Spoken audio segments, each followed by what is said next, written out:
Now let's talk about the variance of discrete random variables.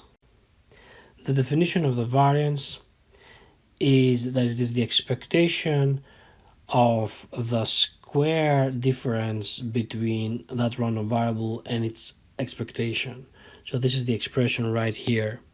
So you see here I'm taking x, I'm subtracting from x its expectation, I'm squaring it all up, and I'm taking the expectation over that. So if you wanted to write this in more detail, you would actually write the sum over x of little x minus the expectation of capital X, which is just a number, of course, here, squared times p of x. So you can think of the variance as the spread of the random variable about its expectation. So the bigger the variance, the more you should expect the random variable to vary around its expectation. However, you should not take this too literally for discrete random variables, because as we said before, the expectation of a random variable itself may not be a value that the random variable actually takes. Alright, so let's now prove some properties of the variance. Here's a very common property. The variance of x plus a constant is just the variance of x. So how do we prove that? We really don't have to use anything more but the definition of the variance. So this is the variance of x plus c.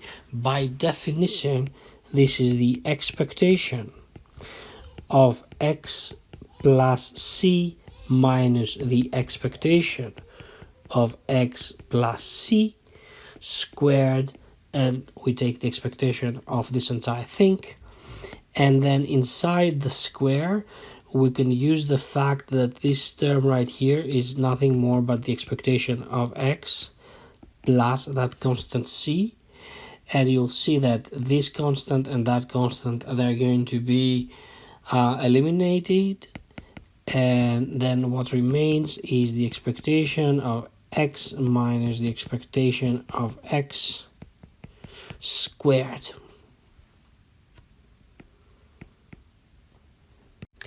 Here's another useful property. Take any constant lambda, then the variance of lambda times x is lambda squared times the variance of x. Let's prove this as well. We have the variance of lambda times x is equal to the expectation of lambda times x minus the expectation of lambda times x squared,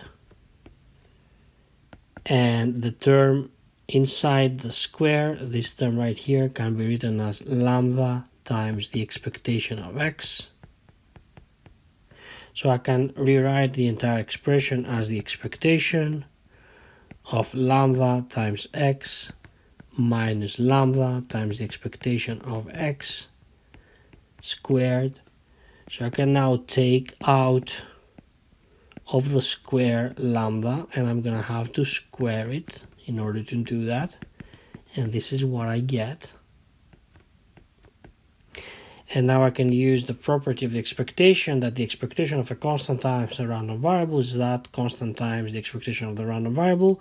So here I'm gonna get lambda squared times the expectation of x minus the expectation of x squared, which is nothing more than lambda squared, the variance of x.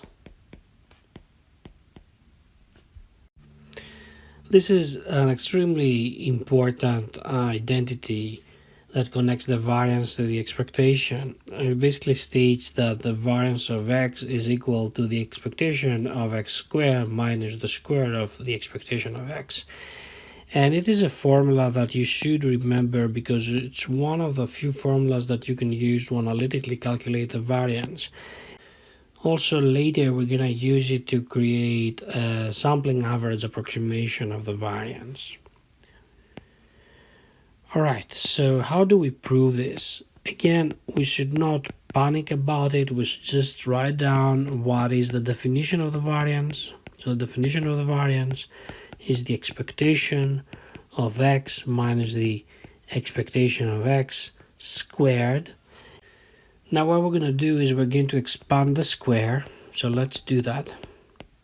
we have x squared minus 2x expectation of x plus expectation of x, the entire thing squared, and we take the expectation of this entire expression, and then we're just going to be using properties of the expectation. So first we can use the property that states that a random variable, the expectation of a random variable plus a constant, so that would be the random variable, this would be the constant, is simply the expectation of x squared minus 2x expectation of x plus expectation of x squared. And then we can further simplify the leftmost term as expectation of x squared minus 2 times the expectation of x squared plus the expectation of x squared, and that of course is the formula that we have up here, and that constitutes the proof.